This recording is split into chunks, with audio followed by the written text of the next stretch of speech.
These podcasts are intended solely for the education of Inscape Publishing authorized distributors and may not be reproduced, transmitted, or shared in any fashion.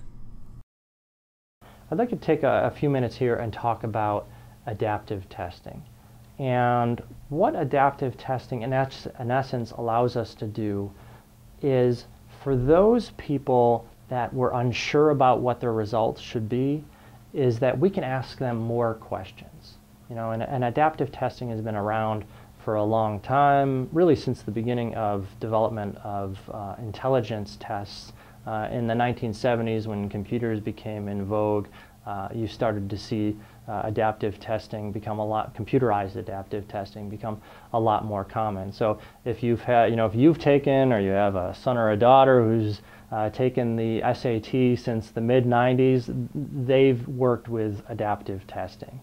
That is to say, if we ask you, on the SAT a really hard question, and the person gets it right, we probably don't need to ask that person a really easy question, because there's a very good chance that they're going to get that right. We're better off spending our time asking them another difficult question, really, because this is about probabilities in terms of measurement. So we can apply that to the DISC assessment, and the way that we do that in two ways. The first way is that when we have someone who's responding inconsistently to a scale, we can look at those inconsistent responses and say, we need more information on that person. So you look at this example here. These are some items on the S scale. So let's say the person says, oh, I tend to be calm. I'm going to answer that a 5. I am gentle. I'm going to give that a 5. People think of me as a good listener. That's a 2. I'm extremely patient with other people. That's a 2. All right, well, that's kind of curious. I am accommodating. That's a 3. All right. Now, in the past, the assessment would just give that person an average score on the S scale. And that might be where they fall, but it also might be true that they have some idiosyncratic interpretations of these different items. And so we can identify that person, and we can ask that person some additional questions. And so here maybe we get a 4 and a 5, and we get a better sense that that person really does belong on the upper end of the S scale.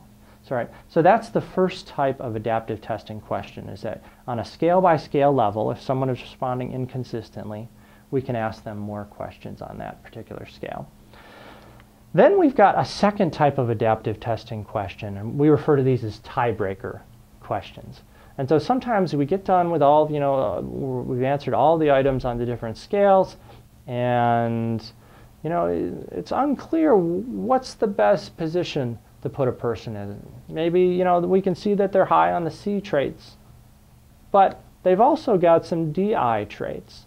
And, without adaptive testing, one is maybe slightly higher than the other, and it's almost arbitrarily assigned to the person. Right? But with adaptive testing, what we can do is ask the person to choose between those two. And so what you see here is some examples of these tiebreaker questions. And so in this case, we've got a D question and a C question, and the person is asked to choose between the two of those. And so this is an example of some tiebreaker, 2D tiebreaker questions. I have a decisive, dominant style and tend to push strongly from my point of view. And that's actually kind of a super question there, as we've got 3 elements, decisive, dominant, and push strongly from my point of view. There's 3 ideas, and really the idea here is that we're giving someone almost the narrative that you would receive in the report and get their reaction to it. How much does this resonate with you? And so we use those tiebreakers to decide which style is best suited for the person. Now, not everyone is going to get those. In fact, only the people that it's unclear which style is best for them are going to get these tiebreaker questions. And so the end result for you is that the participants resonate with the results more clearly. Here I just want to point out briefly one of the advantages that adaptive testing allows us. And when I talked at the beginning about adaptive testing and the purposes of that, it's not for just the average responder who responds consistently. We can get a read on most people pretty quickly with DISC. We don't need to ask them extra questions. But we do have people, and let's say it's 20% of people, who they're responding in kind of an inconsistent pattern, right? They'll, one D item they'll say is a lot like me, they'll agree with it. Another D item, they'll disagree with it. We have trouble getting a read on them. So here's just give you an example of those internal consistency figures that we find if we ask those people extra questions versus if we don't ask them extra questions. And so you can see the alphas for the different scales depending on whether or not they have extra items. And the alphas for those people who got extra items, right, they're a lot higher. We are doing a much better job at narrowing in, pinpointing a unified construct for those people. Now again, these are lower than the other ones I just showed because these are inconsistent responders. These are people who are a little confused, and so they're not going to be as strong as the average alpha coefficients. But those extra items really do show us that we can get a much better read on those people.